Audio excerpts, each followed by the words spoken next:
la paracha. Voilà.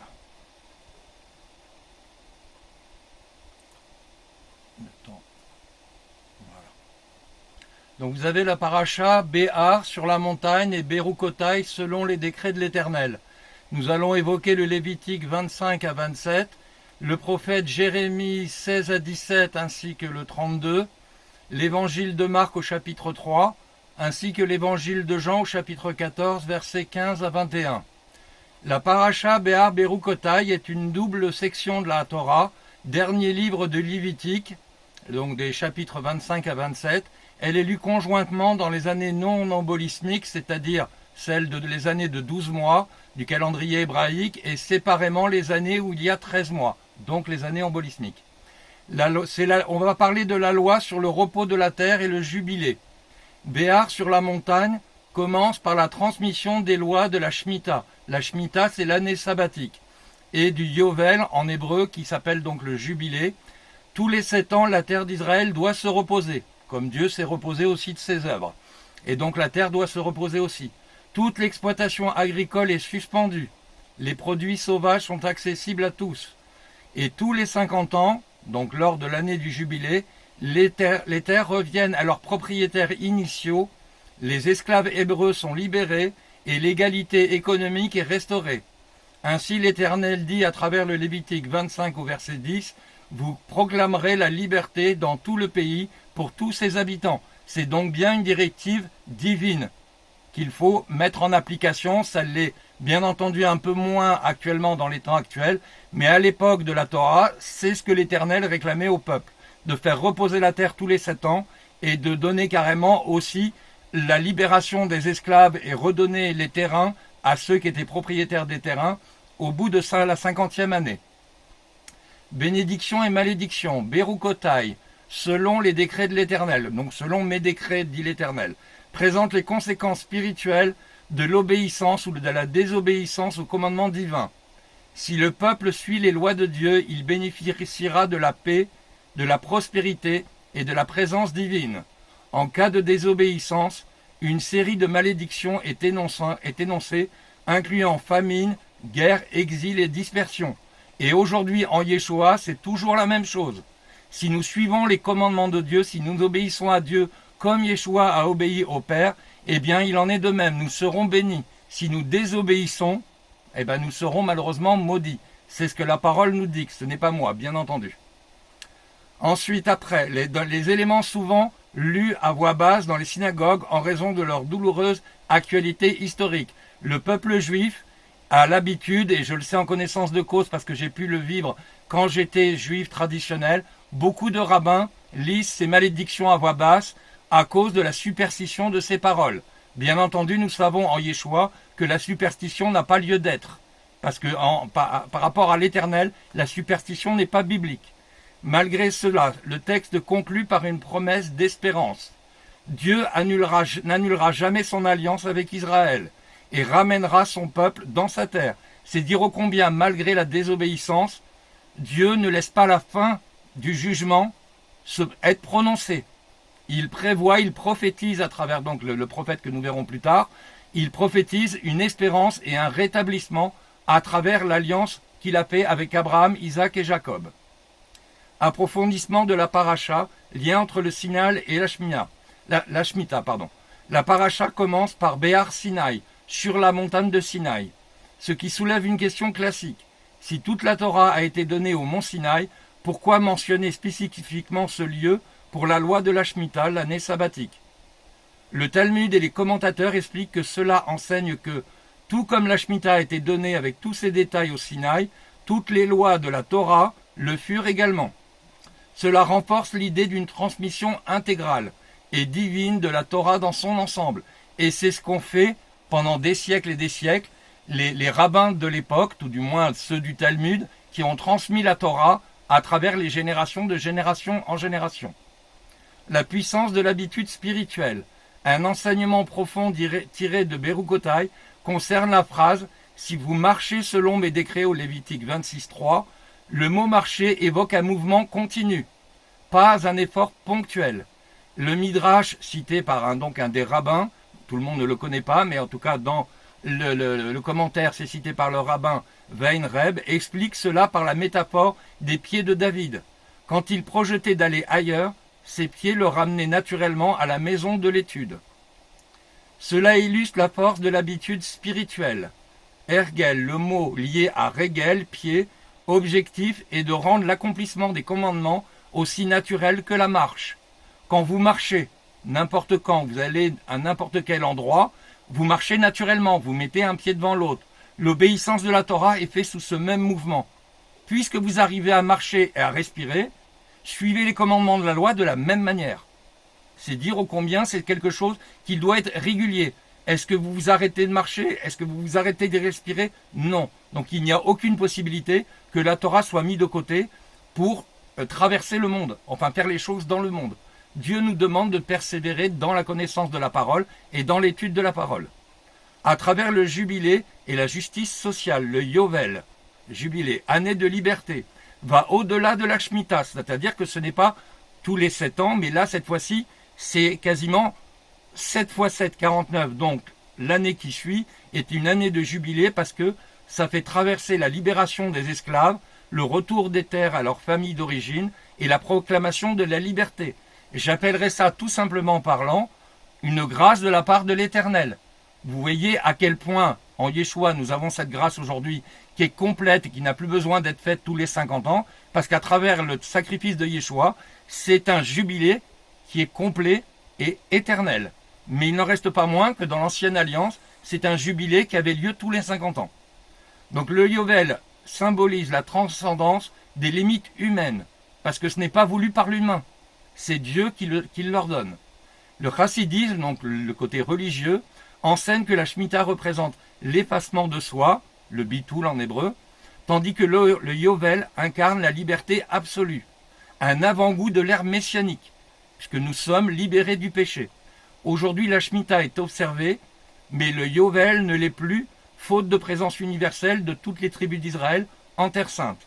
Donc ça a lieu moins souvent que dans l'Ancienne Alliance. Le mérite des patriarches et la résurrection des morts. Dans les malédictions, Dieu promet de se souvenir de l'alliance d'Abraham, d'Isaac et de Jacob. Un enseignement, toujours d'un rabbin, cité dans les sources, explique que l'étude de la Torah ressuscite spirituellement les ancêtres. La preuve, puisque quand nous parlons aujourd'hui de la Torah, nous parlons de qui? De Abraham, d'Isaac et de Jacob, mais nous parlons de Moïse. Pourtant, ils sont tous morts. Mais leur descendance, elle ne l'est pas. Elle persiste dans la vie, elle persiste dans les enseignements, et c'est ça cette résurrection. On ne parle pas de la résurrection du corps d'Abraham, d'Isaac et de Jacob et de Moïse, on parle de la résurrection des enseignements. Parce qu'aujourd'hui, en Yeshua, ces enseignements, même Yeshua le proclame. Il dit lui-même que Moïse a parlé de lui à travers la loi de Moïse. Vous voyez à quel point Moïse a transmis la parole pour Yeshua. Et donc, la Torah est ressuscitée spirituellement à travers les ancêtres. Chaque fois qu'un sage est cité, ses lèvres bougent dans le monde supérieur. Ainsi, le peuple d'Israël ne peut être anéanti, car cela effacerait aussi les patriarches, toujours vivants à travers leurs descendants, comme je viens de vous le témoigner. Le jubilé, la célébration, le 50e anniversaire. Le jubilé est une fête marquant un intervalle de 50 ans et aussi l'anniversaire joyeux d'un événement dont les effets se prolongent dans le temps. Le règne, le mariage. Le mot jubilé vient de l'hébreu yovel, terme dont la signification est un peu incertaine. Mais par rapport à l'approfondissement spirituel et mystique des deux parashotes, le lien mystique, c'est le nombre 50. Il est central dans la paracha.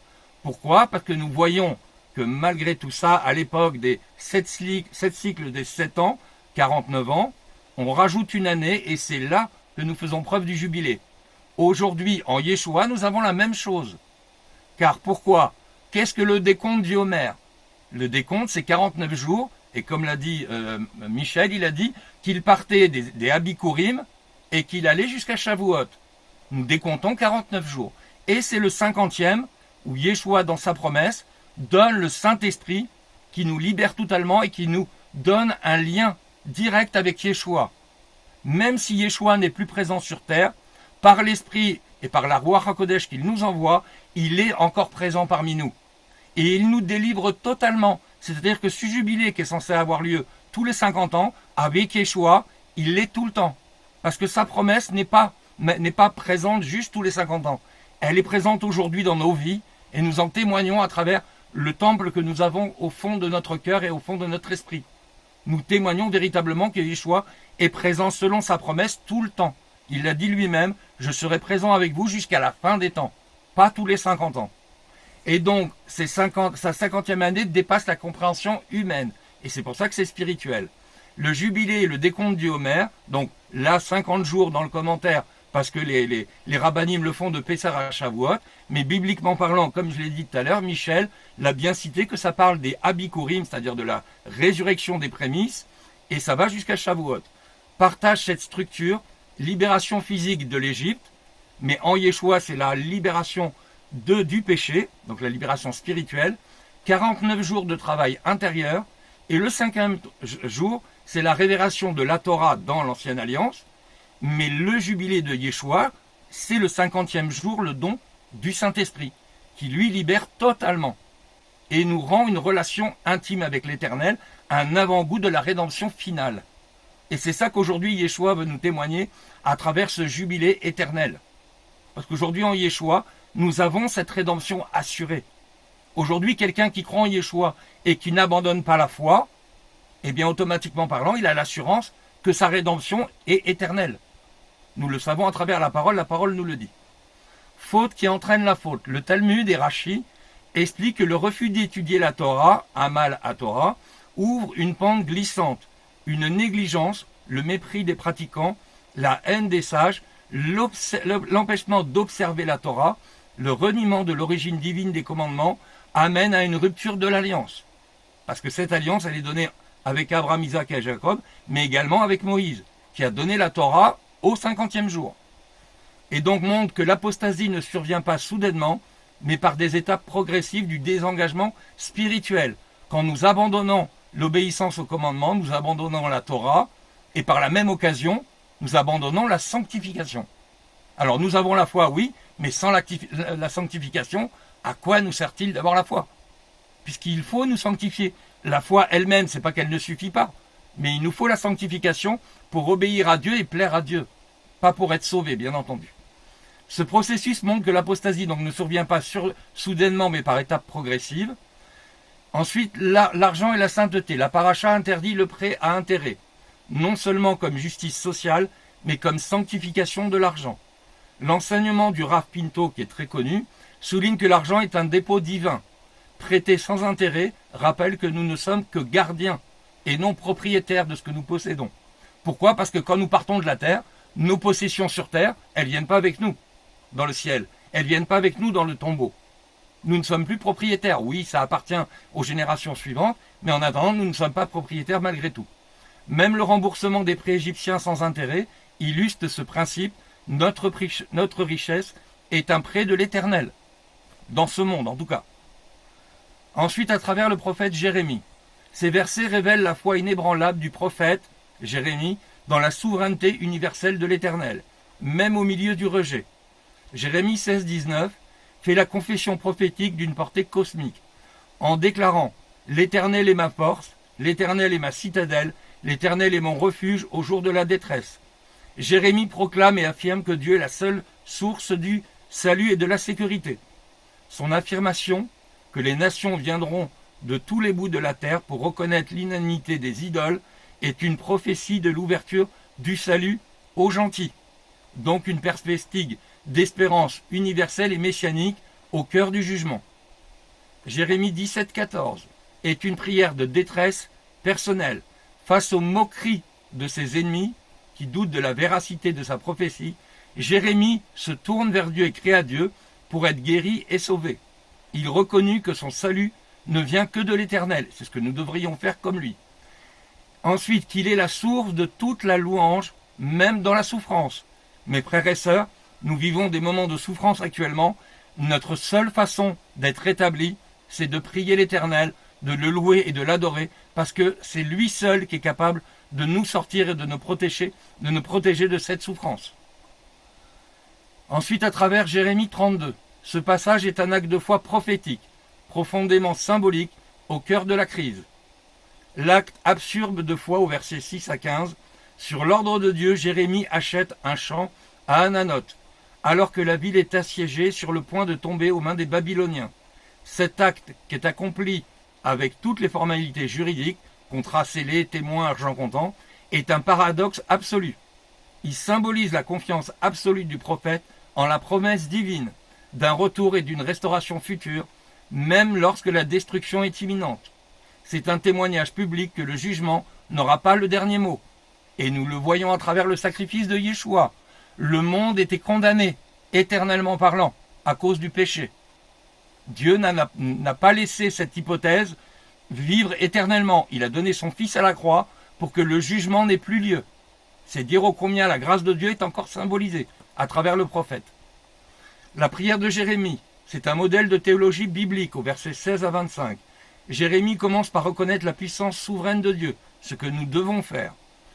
Puis son amour et sa justice. C'est à travers l'amour et la justice de Dieu que nous pouvons être appelés véritablement à servir l'Éternel. Il rappelle l'histoire de la rédemption de l'Égypte. Aujourd'hui, ce n'est plus non seulement la libération de l'Égypte et du monde, mais c'est la rédemption par rapport au péché, donc tout ce qui est spirituel. Dieu nous détache du péché. Pour souligner que le peuple a reçu la terre par la grâce de Dieu, et il l'a ensuite méprisé, méritant ainsi le jugement, un jugement qui est à la base irrévocable. La façon dont il apparaît, il a dit « Mais toi, Seigneur éternel, qu'est-ce que tu m'as dit ?» exprime une profonde perplexité à travers le verset 25, devant le contraste entre l'ordre d'acheter un champ et la réalité de la destruction. La réponse de l'Éternel au verset 26 et 27 est catégorique. « Voici, je suis l'Éternel, le Dieu de toute chair. Y a-t-il rien qu'il soit trop difficile pour moi d'accomplir ?» Je rajoute le terme accomplir parce que, bien entendu, que en Dieu, il n'y a aucune limite. Dans notre vie en Yeshua, nous pouvons mettre des barrières autant que nous voulons. Si Dieu décide d'accomplir certaines choses en nous, les limites humaines, d'accord, ne valent rien devant la volonté de l'Éternel. Donc croyez bien, mes frères et sœurs, que dans votre vie en Yeshua, croyez bien que l'Éternel fera au-dessus de tout ce que vous pouvez espérer. Ce que vous voulez mettre en application, Dieu le mettra en application à la puissance 10 000. Et encore, je suis gentil quand je dis 10 000. Ce que Dieu met en place dépasse toute possibilité. Parce que rien n'est impossible à l'Éternel. Ensuite, cette déclaration n'est pas une simple affirmation de puissance, mais une promesse que le Dieu qui a créé l'univers peut accomplir également son plan de restauration. C'est une promesse pour Israël et pour également la restauration de l'être humain en lui-même, puisque tout est ouvert à toutes les nations, Israël en plus, je veux dire. L'impossible humain est possible pour Dieu, et l'acte symbolique de Jérémie est donc un gage de cet avenir certain. Parce que justement, en Yeshua et en Dieu, tout est certain, parce que Dieu le décide, et personne ne peut s'y opposer. À travers l'évangile de Marc, la guérison le jour de Shabbat et son opposition croissante. Nous allons parler encore de la grâce de Dieu. Dans Marc 3, 1, 6, Yeshua entre dans une synagogue où se trouve un homme qui est la main atrophiée, donc complètement paralysée. Les pharisiens observent pour voir, encore une fois de plus, pour attenter à l'autorité de Yeshua, voir s'il va guérir cette personne le jour de Shabbat, afin de pouvoir l'accuser. Yeshua invite l'homme, donc il ne se soucie pas du tout de ce que les pharisiens peuvent penser. Il accomplit la parole de Dieu. Yeshua invite l'homme à se lever et au milieu, il interroge l'assemblée. Est-il permis, le jour du Shabbat, de faire le bien ou de faire le mal, de sauver une vie ou de la tuer? Et bien entendu, à travers ça, Dieu proclame son autorité, qu'à travers le Shabbat, nous sommes dignes de faire le bien, nous sommes dignes de ramener les gens à la vie, parce qu'ils sont handicapés ou qu'ils sont malades. Rappelez-vous, le monsieur de la piscine, l'homme de la piscine, n'a-t-il pas été guéri un Shabbat? Comme quoi, faire la volonté de Dieu, le jour de Shabbat, c'est pas forcément s'allier à des lois qui sont matérielles, comme porter par exemple. Là, Dieu nous demande de faire le bien le Shabbat, encore plus que le reste de la semaine. Pourquoi? Parce que le Shabbat est un jour sanctifié, et que Dieu va nous sanctifier à travers ces moments de partage, comme quoi nous pouvons prier pour le bien de chacun. Quelqu'un qui est dans la difficulté aujourd'hui, nous pouvons prier pour lui, sans pour autant pécher sur le Shabbat. Pourquoi dire que c'est péché sur le Shabbat de prier pour la guérison de quelqu'un? C'est faire du bien le Shabbat. Est-il interdit de faire du bien? Non. ce que confirme Yeshua selon son autorité. Face à leur silence, attristés par l'endurcissement de leur cœur, et dans un mouvement de colère divine justifié, il guérit quand même l'homme malgré l'interdiction des pharisiens. Cette guérison déclenche aussitôt un complot entre les pharisiens et les hérodiens pour faire périr Yeshua. Mais malgré tout ça, Yeshua ne sera pas tué ou ne sera pas atteint dans ce domaine. Parce que ce n'est pas le moment pourvu pour ça. Mais Yeshua continue d'accomplir la volonté de Dieu en guérissant les gens le Shabbat, parce que ce n'est pas interdit. Après s'être retiré près de la mer avec ses disciples, Yeshua est suivi d'une grande multitude. Venant de diverses régions, il établit les 12 apôtres pour être avec lui, pour prêcher, afin de pouvoir chasser les démons. La foule est si dense qu'ils ne peuvent même pas manger. Ses proches, pensant qu'il était hors de sens, veulent le saisir. Les scribes et les pharisiens, quant à eux, affirment qu'il est possédé par Belzébuth, donc un démon, et qu'il chasse les démons par le prince des démons. Mais Yeshua, selon son autorité, face à cette accusation, va leur répondre « Mais comment Satan peut-il chasser Satan lui-même ? Vous êtes dans la fausseté, vous ne comprenez pas la parole. Je suis venu, tout simplement, pour délivrer les gens de tout l'accablement qu'ils vivent. » Et c'est ça le but précis du ministère de Yeshua. Donc un royaume peut-il être divisé contre lui-même ? Non, car il ne peut subsister. Il explique ensuite que personne ne peut entrer dans la maison d'un homme fort et piller ses biens sans avoir auparavant lié cet homme. Ailleurs, il pillera sa maison. Cette image signifie que Yeshua, en chassant les démons, démontre sa supériorité sur Satan qu'il a déjà vaincu. Vous voyez à quel point, encore une fois de plus, Dieu fait grâce et Dieu démontre la puissance divine en lui de Yeshua. Vous voyez la grâce où elle est à ce niveau-là ? Malgré les démons et malgré Satan qui est présent, Yeshua montre la puissance. Et nous l'avons vu à travers la traversée dans le désert, où Yeshua, malgré les 40 jours de jeûne, n'a pas hésité à proclamer la parole de Dieu et à prendre position contre Satan avec la parole comme Satan l'a fait. Et au résultat, Yeshua a pu chasser non seulement les démons, mais Satan lui-même. C'est vous dire à quel point, bien entendu, sa sainteté et son autorité lui viennent de Dieu et que contre ça, Satan ne peut rien faire. C'est dire combien la grâce est puissante. Maintenant, Dieu nous témoigne également à travers le blasphème contre le Saint-Esprit que Dieu peut tout pardonner, de A jusqu'à Z. Nous avons vu tout ce que, par exemple, je vais prendre l'exemple de Paul qui m'est venu à l'esprit. Vous avez vu que Paul, avec tout ce qu'il a fait, enfin Saül de Tarse, à la base, il était censé périr, puisque la grâce ne pouvait vraiment lui accorder vu qu'il agissait contre les chrétiens. Et pourtant, Dieu l'a choisi malgré tout, lui a pardonné même d'avoir persécuté l'Église, et l'a établi comme apôtre. Vous voyez combien Dieu a pardonné. Et pourtant, les péchés étaient puissants chez Paul. Parce que Dieu lui a réclamé vengeance à ce niveau-là. Il lui a réclamé, il a dit, tu persécutes mon Église. Pourquoi la persécutes-tu ? Et donc, il a voilé sa vue, il l'a aveuglé volontairement, parlant pour lui démontrer à quel point il avait prévu autre chose pour lui. C'est dire au combien, encore une fois plus, la grâce est présente même pour un futur apôtre et le principal apôtre de l'Alliance renouvelée. Donc il déclare solennellement tous les péchés peuvent être pardonnés aux fils des hommes, ainsi que tous les blasphèmes qui ont été proférés. Mais celui qui blasphémera contre le Saint-Esprit n'obtiendra jamais aucun pardon. Il est coupable d'un péché éternel. Ce péché correspond à l'attribution de l'œuvre de la Ruach HaKodesh sur les miracles de Yeshua à une puissance démoniaque. C'est-à-dire c'est témoigner en fait que tout ce que Yeshua fait, il le fait au nom d'un démon, ce qu'ont fait les pharisiens. Voilà, mais ils ne connaissaient pas le Saint-Esprit. Donc, je dirais qu'eux sont excusables parce qu'ils ne connaissent pas la vérité. Mais celui qui connaît la vérité et qui tourne sa face vers les démons et vers Satan, lui ne sera jamais pardonné.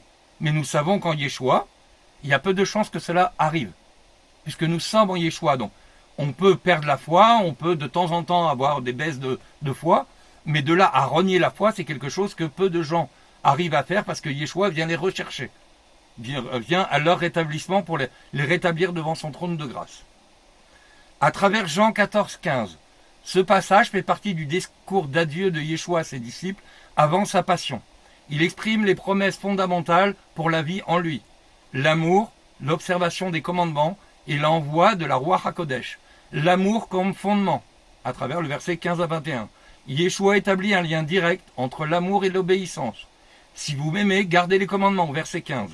Cette obéissance n'est pas une contrainte, mais c'est une réponse d'amour à celui qui s'est donné entièrement. Et c'est la moindre des choses, j'estime, que dans la foi en Yeshua, si nous ne témoignons pas de l'amour de l'Éternel et de l'amour de Yeshua, notre foi ne nous sert à rien. Sans l'amour, la foi n'est rien. En retour, celui qui m'aime, il sera aimé par le Père et par Yeshua lui-même. Et Yeshua se manifestera à lui au verset 21, instaurant donc cette fameuse relation intime et personnelle. Honnêtement, dites-moi si ça ce n'est pas une grâce. Pour moi, ça l'est véritablement. C'est pour ça que le Seigneur m'a amené à rajouter cet évangile de Jean, parce que c'est la preuve de la grâce de Dieu. La promesse du Saint-Esprit. Yeshua promet d'intercéder auprès du Père pour qu'il donne un autre paraclète. Parakletos, en grec, veut dire tout simplement parlant, c'est un consolateur. C'est un défenseur, c'est un intercesseur et c'est un avocat. Yeshua est l'avocat. Il intercède auprès du Père. C'est un consolateur qui nous donne la possibilité tout simplement de nous consoler de nos problèmes. Et c'est un défenseur, pourquoi? Parce que si nous subissons des attaques, qui va nous défendre? Yeshua, le Saint-Esprit. Il n'y a personne d'autre qui peut nous défendre en dehors de Dieu lui-même. C'est dire à combien la grâce de Dieu est présente chaque jour de notre vie. Et l'esprit de vérité qui demeure en nous pour toujours avec les croyants, c'est vous dire encore une fois de plus à quel point Yeshua, dans son jubilé éternel, et c'est pour ça que j'appelle ça jubilé, il nous donne la possibilité de recevoir une grâce qui n'est plus ponctuelle, mais qui est éternelle. Voilà pourquoi je voulais mettre en avant l'évangile de Jean à travers ces chapitres-là, parce que c'est un témoignage de la grâce. Ce terme paraclète désigne une présence d'accompagnement, un avocat, un consolateur, un guide, contrairement au monde qui ne peut le recevoir. Les disciples, donc nous-mêmes, le connaissons déjà, puisque nous avons la foi en Yeshua, donc nous connaissons l'Esprit Saint qui est en nous, et auprès d'eux, et ce sera en eux, marquant une présence intérieure et une présence transformatrice par rapport à nos vies. Le Saint-Esprit ne se contente pas de rentrer en nous, il transforme la vie de chaque serviteur de l'Éternel. Vous pensez que parfois les épreuves qui vous arrivent dans votre vie sont des condamnations de Dieu. Mes frères et sœurs, oubliez ça. Quand Dieu vous reprend, ce n'est pas une condamnation. C'est une reprise pour vous transformer, pour vous rétablir comme lui le veut. Parce que quand il vous aura rétabli comme lui le veut, c'est à l'image de son Fils. C'est à l'image de la grâce qui a été donnée à travers son Fils, justement, de nous avoir rétablis devant son trône de grâce. Et ça, Satan ne peut rien faire contre ça. Il peut nous attaquer, il peut nous atteindre. Nous avons dans les cieux un défenseur contre qui il n'est rien possible de faire. Je proclame cette défense dans votre vie, je proclame cette défense dans tous les serviteurs de l'Éternel, même ceux qui ne sont pas présents dans cette réunion, parce que c'est ce que l'Éternel veut. Quand on lit la parole, nous voyons que Dieu a tout pourvu à travers cette grâce qui nous est donnée, à travers Yeshua. Alors, à travers cette exhortation que je vous donne, en fait, entre guillemets, comme je le fais d'habitude, que l'Éternel a tout pourvu à travers le sacrifice, la mort et la résurrection de son Fils Yeshua pour nous rétablir devant son trône de grâce, qu'il nous prépare le chemin, qui nous mènera à travers cette délivrance à une vie éternelle par son amour et sa miséricorde, au prix exorbitant de la vie de son Fils unique, qui a donné sa vie gratuitement pour nous tous, sans attendre quoi que ce soit en retour, si ce n'est notre foi et le fait que nous nous remettions en lui. Ce n'est pas pour moi un prix cher payé pour nous. Nous devrions payer un prix beaucoup plus grand, mais l'Éternel a donné gratuitement et nous recevons gratuitement. Recevez la grâce de Dieu dans votre vie et au fond de vous-même, dans le temple du Saint-Esprit que vous avez à travers vous, parce que c'est ce que l'Éternel veut. Et je vous le souhaite, soyez tous bénis en Yeshua et Shabbat Shalom à tous. Amen ve Amen. À toi aussi, ton épouse aussi, à tout Amen. le monde. Shabbat shalom à toi. Shalom à tous. Shabbat shalom à tous. Shalom. Pour ceux qui sont sur Facebook, vous basculez sur Bernard. Bernard va faire son Facebook Live. Voilà. Je voulais juste préciser que l'étude vous sera transmise en fin de réunion, quand je vous transmettrai le fichier en lui-même que vous voyez à l'écran. Voilà. Donc vous pourrez revoir la vidéo et revoir l'étude en entière. Merci.